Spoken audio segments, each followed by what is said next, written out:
ఒక భక్తుడు చాలా బీదవాడు, శివయ్యని పూజ చేస్తున్నాడు. ఆ శివుడు రోజు వచ్చి మాట్లాడుతూ ఉంటాడు, వెళ్తూ ఉంటాడు.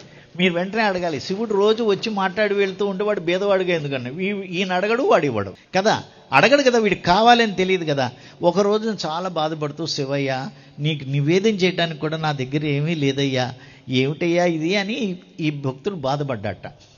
బాధపడితే ఆయన ఒక పద్యం రాసి ఇచ్చాడు, ఒక శ్లోకం రాసి, అరే ఈ ఊరు రాజుగారు చాలా శ్లోకాలంటే చాలా ఇష్టం, ఆయన దగ్గరికి వెళ్ళి వినిపించు, నీకు బాగా ధనం ఇస్తాడు అన్నాడు. ఆ శ్లోకం తీసుకెళ్ళాడు. దాని అర్థం ఏంటి?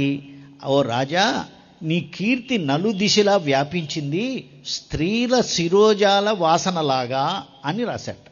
రాజుగారికి పిచ్చ కోపం వచ్చింది. ఏమిట్రా, ఆడవాళ్ళ జుట్టుకి అంత సుగంధం ఉంటుందే, పిచ్చి ప్రశ్నలు పిచ్చి మాటలు మాట్లాడుతున్నావు ఏమిటది అంటూ కోపడి పంపించేశాడు.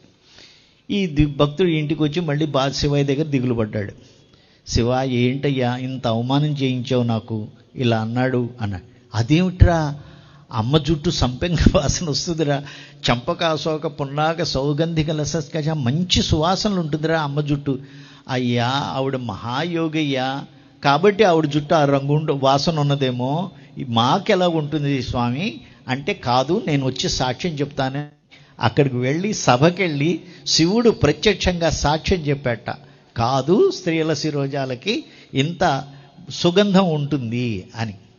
అది ఎలా సాధ్యం? శ్వాస మీద ధ్యాస పెట్టు.